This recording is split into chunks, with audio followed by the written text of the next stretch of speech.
Good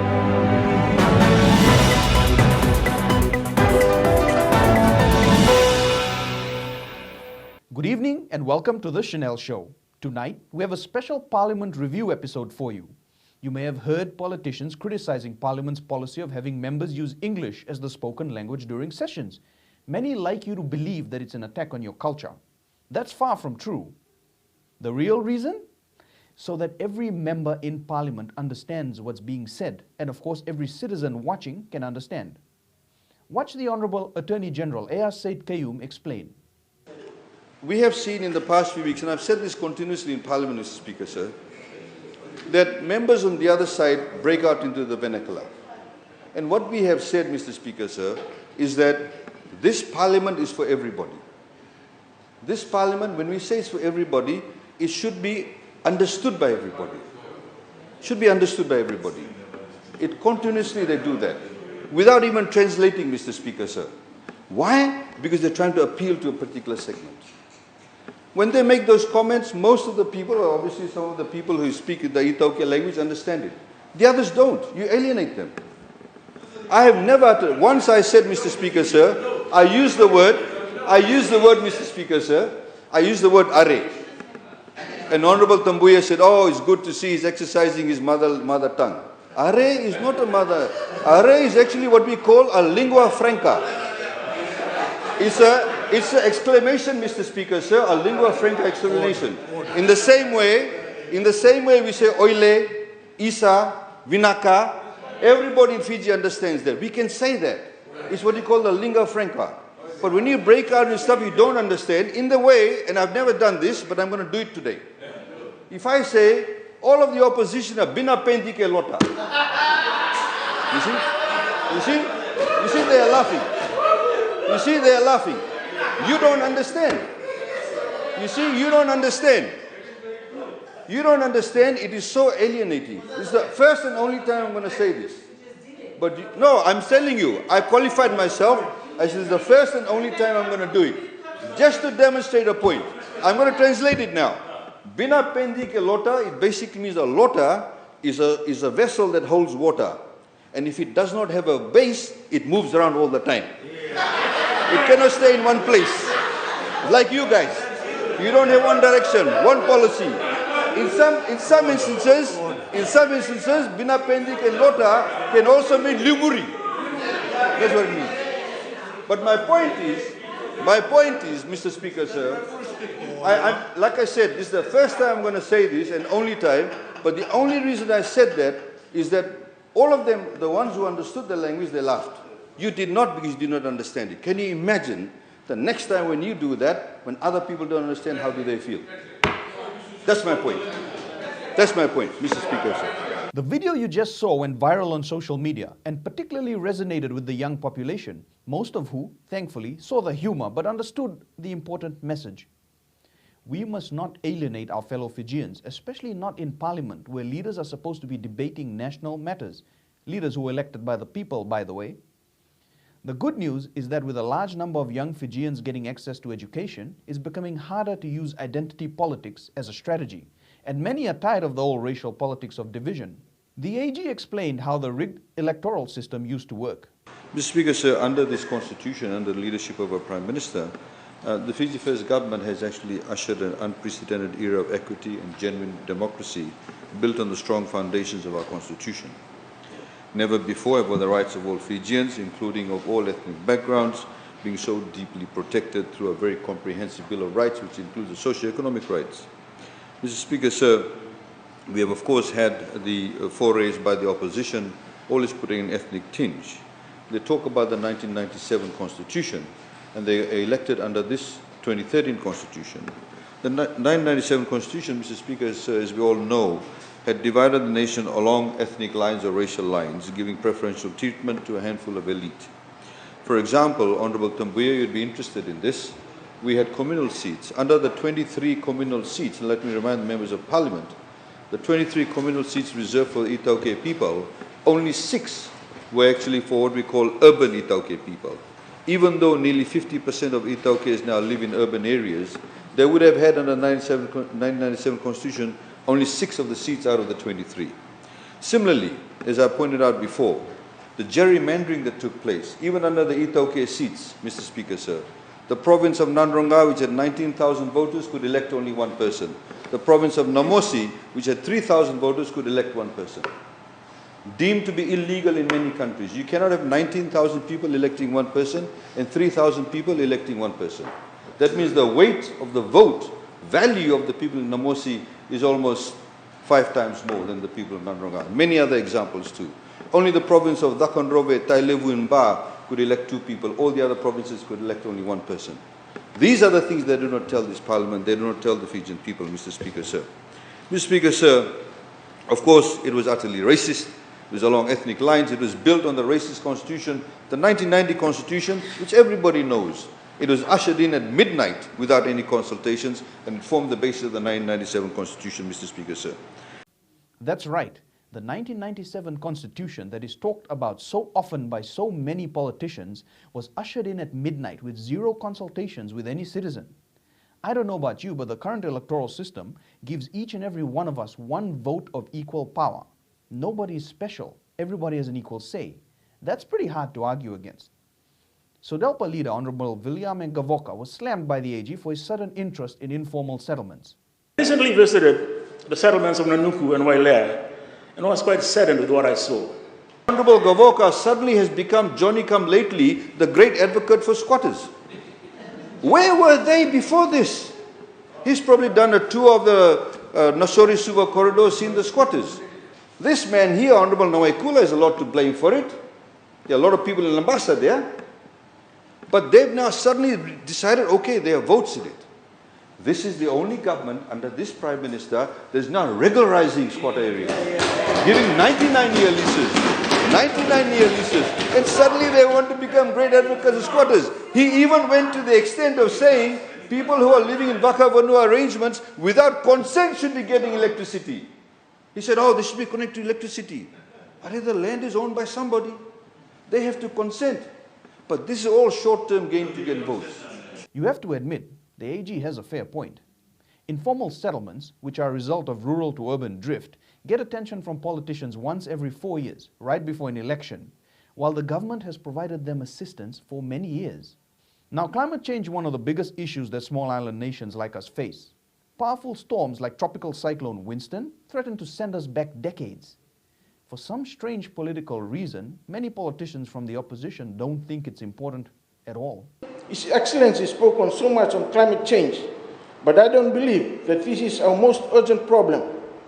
Honorable Kurin Rani went on this diatribe against me. I mean, he does that. He's got nothing of substance to say. But the only thing I wanted to highlight to him, Mr. Speaker, sir, he said there are more important issues than climate change. His village is getting a seawall. His village, funded by the ministry, is getting a seawall. That's directly because of climate change. But just to show this man's integrity, I had one of his relatives calling me, please. I had one of his relatives calling me a few months ago and said, AG, you know, my relative, he's using his car to go and get people in the next village to sign up to Rambuka's party. Can it be reported? For me. I got the text. Mr. Speaker, sir. And he said to me, can he be reported to the supervisory election? I said, no. I said, if you want, you can. I said, if you want, I know you're not the driver, but it was your car, Mr. Speaker, sir. But if you want, I said, if you want, you can report him to SODELPA. Mr. Speaker, sir, these are the kind of shenanigans that's going on. Mr. Speaker, sir. That's awkward. A SODELPA member of parliament recruiting members from another party? That can't be good news for Honorable Gavoka. After the break, does Honorable Biman Prasad complain too much? We examine this claim.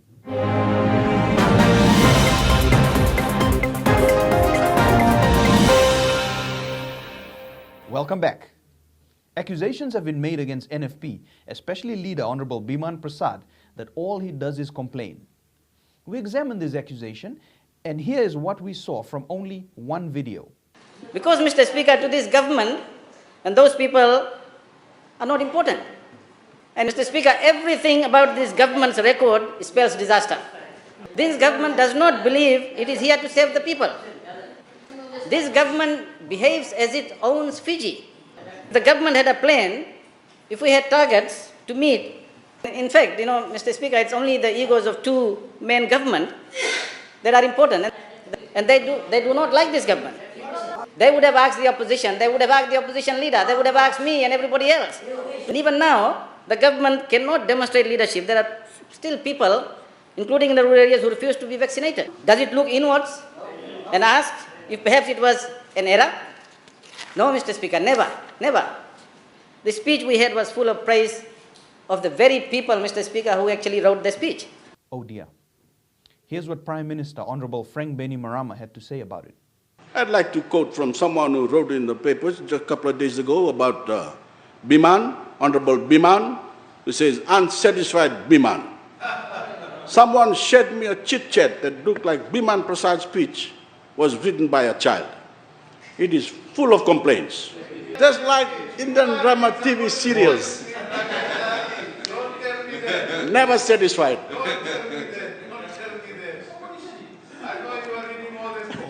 I'm just reading from a quote, Mr. Speaker.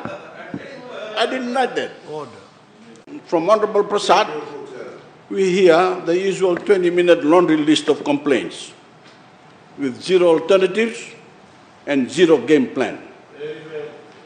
His contribution, Mr. Speaker, his contribution can be summed up as follows. I am desperate to enter government at any cost.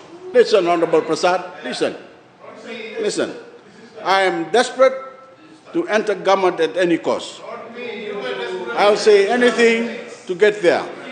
And I'll jump into bed with anyone to do so. Even the originator of cook culture in Fiji. Mr. Speaker, the people of Naindovi, Zulu, can attest to that. He knows that, Mr. Speaker. Honorable Lenorang Gerengere Tambua claimed that the politics of pettiness was something the AG brought to Fiji. She seems to have forgotten that not too long ago, she was cursing members of Fiji First and their children, and their grandchildren too actually, something that even her leader denounced. Yes, I know you're not used to hearing things like curses in the first world, but this happened. Unfortunately, the reality is that as long as the Minister for Economy runs this country, the politics of pettiness and personalization will continue to be a blight on our nation. National Federation Party MP Lenora Gerengere Tambua recently made personal attacks to the descendants of the 18 sitting government members of Parliament on her Facebook post. While the post has been edited and modified, NFP leader Professor Biman Prasad says he does not condone such words. Gerengere Tambua had initially written, quote, "May you, Alex, Merseni, Inia, Semi, Selai, Ashnil, Chone, Alipate, Osea, Vorenge, Rohit, Mahen, Pravin, Vina, Alvik, Rosie, Ayaz, Ifremi, and all in your cohort and your descendants forever be cursed for your choices," unquote. The NFP party leader, Biman Prasad, said the party does not condone how she expressed herself on social media. Facebook, I think she used the word curse, and obviously I don't subscribe to that, the party doesn't subscribe to that. Here's an FBC report on the incident. NFP MP Lenorang Gerengere Tambua took to social media to launch a tirade of attacks against Fiji First Party members, which included curses bestowed to children and family members. Today, NFP party leader Professor Biman Prasad admitting his MP may just have taken matters too far and letting emotions get the better of her. Kelly Vadala reports. This post loaded last night, which was later modified, saw NFP MP Lenorang Gerengere Tambua launching scathing attacks against government MPs and their families. It was later modified from the original post, which cursed family members, but the fallout continues. Today, her leader admitting it was wrong for his MP to use such language. I don't think that's appropriate to say something like that. I haven't had a chance to talk to her, but I looked at her. WOW's Kids, a charity that looks after children with cancer, was also upset at the comments made by the NFP MP. With Lenora Ngerengere-Tambua an ambassador for WildKids Fiji, the charity founder Sina Kami says children should be kept out of such political matters, and Emotional Kami saying they do not welcome such people in their setup. Whatever she says, that's her own personal view. I can't really explain why she said that we take on the children, as they are and support them, not because of any political thing, because at the end, both sides, the governments have been supporting us. And all we're asking people to come in with the right heart and support the children, because it's not, it's not a political party. This is a charity. They're trying to support our children here in Fiji. FBC News repeatedly called Ngerengere-Tambua to get her comments on the matter. However, this was unsuccessful. It is understood the opposition MP is out of Suva. Kelly Vavala, FBC News. And here's the Prime Minister's message to Ngerengere-Tambua. Over the coming year, Mr. Speaker, we will advance a legislative agenda that continues that march of progress. That is how we lead, by delivering on our promises of progress to the people. And I'll make a deal with Honorable Ngerengere-Tambua. Unfortunately, she's not here, but she may be listening and watching this very moment. You keep coming up with scatterbrained theories about how we govern and continue cursing children, we'll keep running the country and taking Fiji forward. We will keep our laser focus on the bread and butter issues affecting our people and the long-term challenges we know are headed our way. We will not distract the nation with small issues, but rather focus on a holistic national approach. We will pass policies that make sense, that can be funded, and which are part of larger agenda to build a stronger, more caring, and more resilient country. And Mr. Speaker, when the Fijian people vote in our third genuine national election in history, they will vote on this government's record of strong and steadfast leadership. On the recovery we've helped deliver, and on the real policies and practical promises that we should put before them.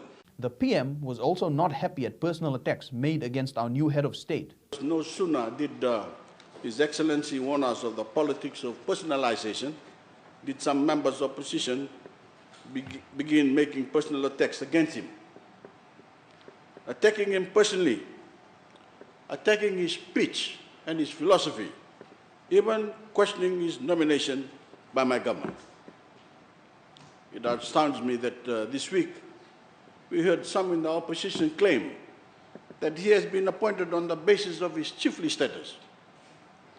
Tuna Mosi is missing from this morning session, Mr. Speaker. I would like him to hear this.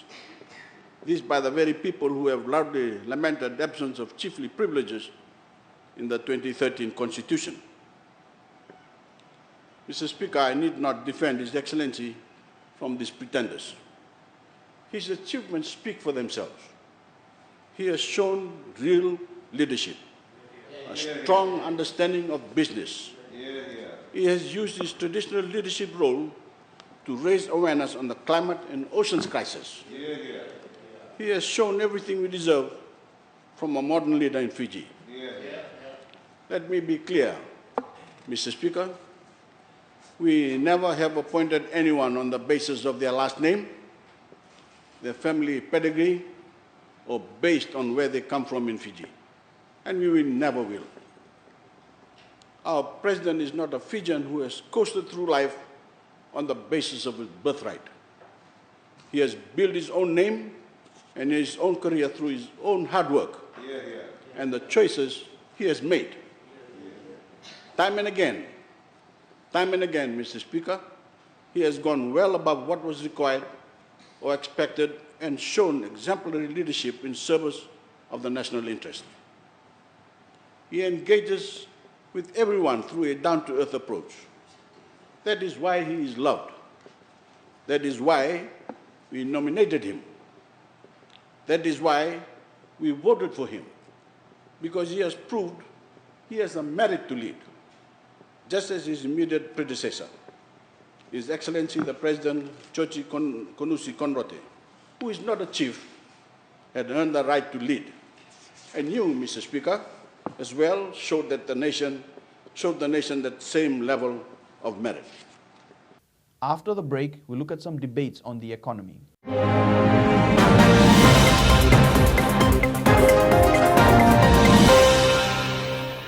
Welcome back. The economy is usually a hot topic when it comes to Parliament. Opposition often accuses government of mismanaging the economy. But if Fiji was indeed mismanaging the economy like many claim, why then are reputable organizations like the World Bank, IMF and ADB giving us loans?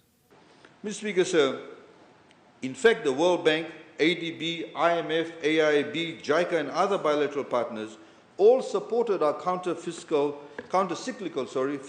response to the crisis because they knew this was the appropriate response. That's why they had lent to us. And most of these debts, Mr. Speaker, sir, are concessional debt.